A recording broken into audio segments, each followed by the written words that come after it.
So this question pops up very often, mostly on the mainstream subreddits about Buddhism.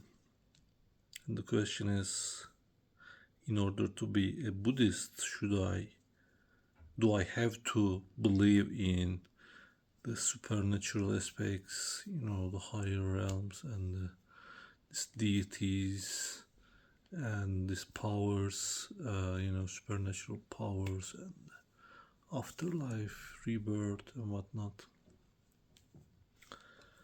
And the answers here and there, there's every kind of answers.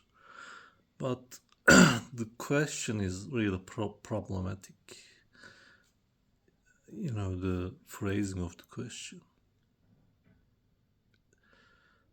First of all, why do you want to be a Buddhist?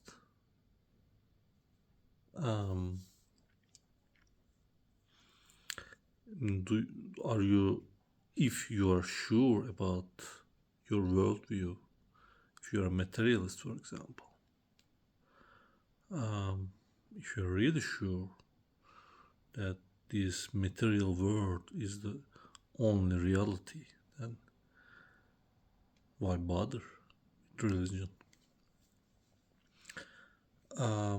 But the reason is obvious, because they are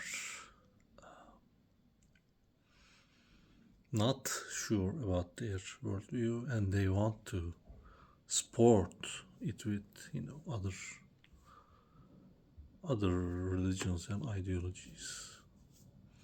They need support so they don't really break apart, because their views are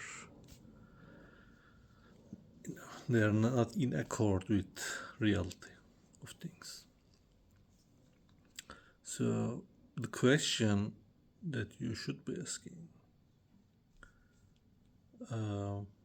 what do I have to believe, but what views should I abandon in order to be aligned, so that my views are aligned with the Buddha's views, with the right view. But that's not how most people approach to religion. So most people are, from the background of Abrahamic religions, particularly online, you see ex-Christians usually. And how they approach, when they approach another religion, they take it as like Christianity, but with different set of this seemingly arbitrary beliefs that you need to confess faith. For example, Christians confess faith on that the Jesus died on the cross and resurrected on the third day. Why?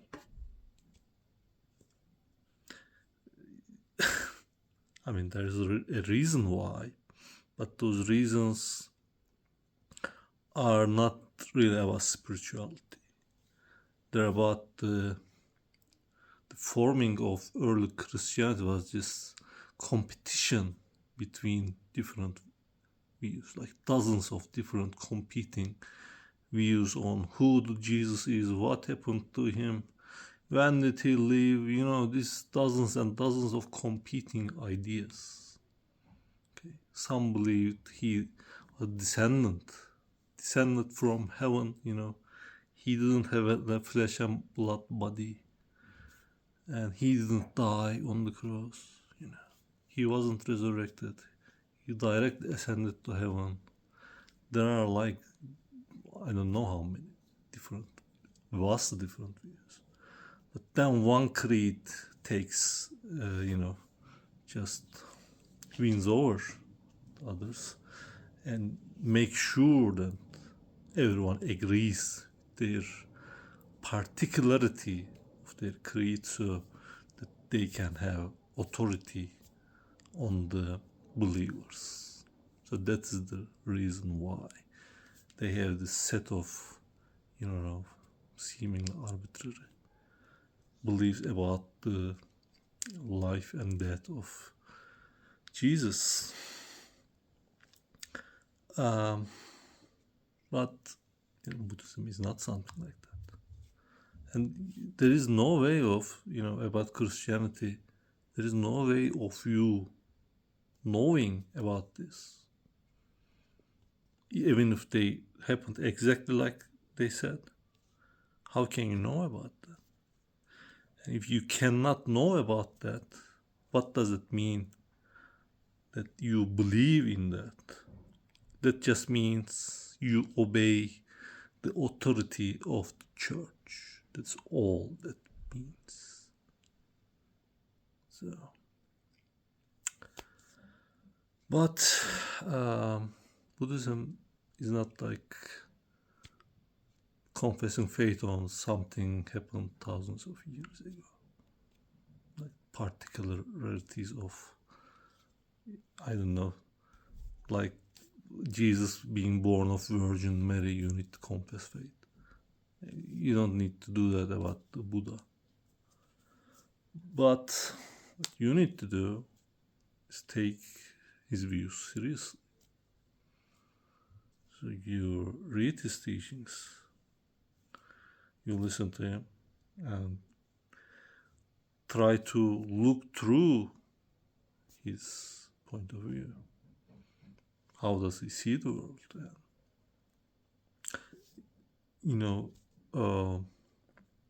Just think over the differences. If something he said seems really odd, really alien to you, then you need to dwell on that. It means that there's something you need to fix about your own views. But that's not the same thing as mindlessly repeating what the founder said about something particular.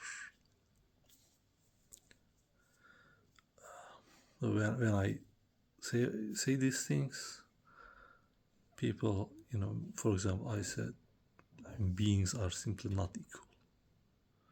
And people are just very upset about that.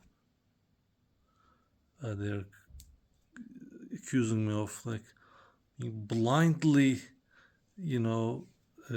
like fundamentalist Muslims, like blindly follow the Prophet, whatever he says, exactly to the word, to the letter. They don't even consider if it's true or not. But that is not the same thing. Why?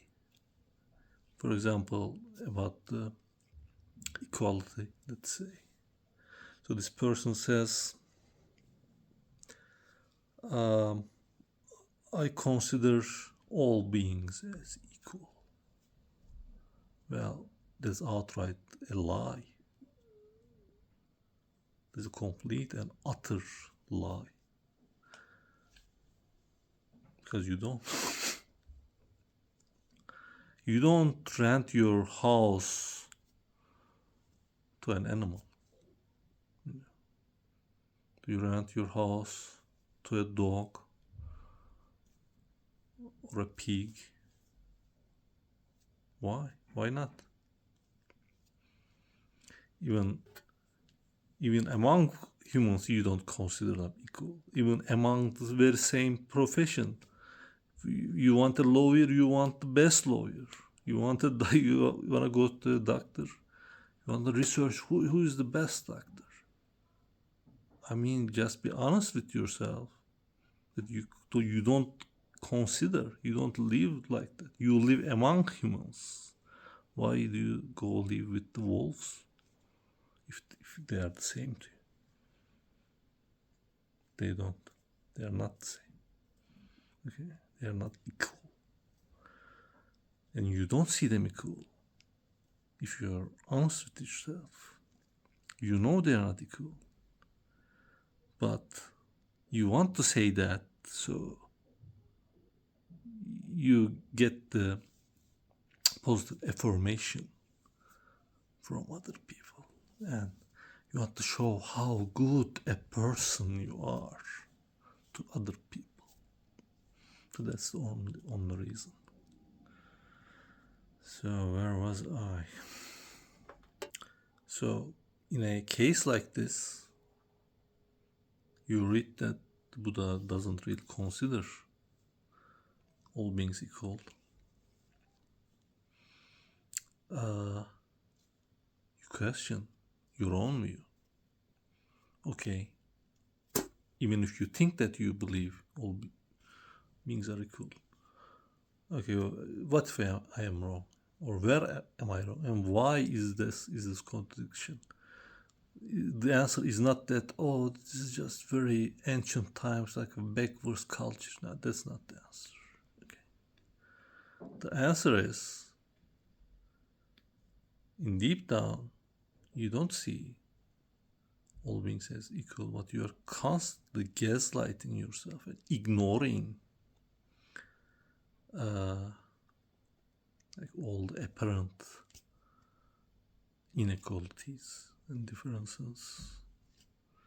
Constantly keep ignoring and gaslighting yourself, and constantly remind, oh, I see them equal. This is like brainwashing yourself into this belief. And when you come into Buddhism, oh, do I have to believe this stuff? I mean, why do you believe the stuff you believe in the first place?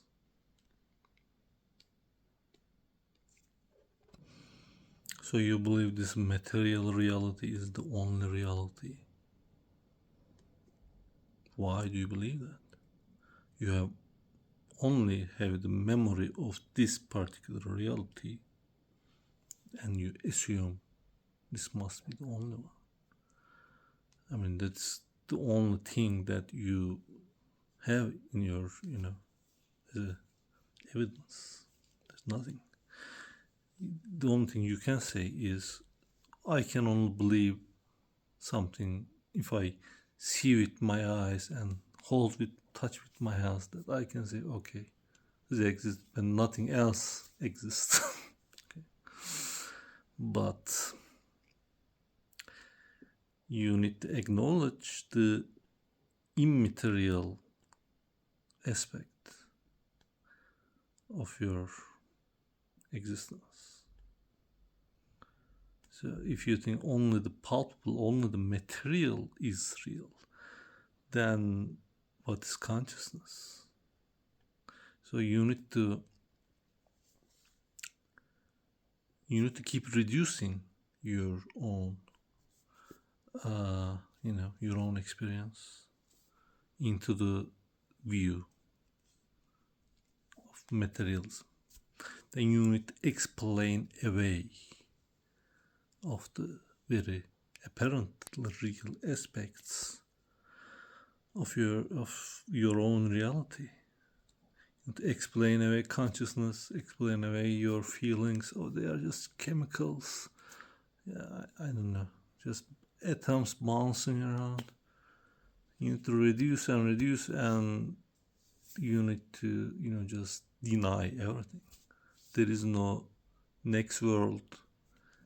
Eventually boils down to there is no this world.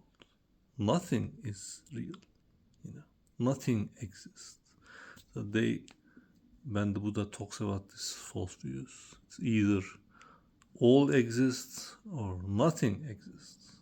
Because when one false belief starts, it always just boils down to one extreme.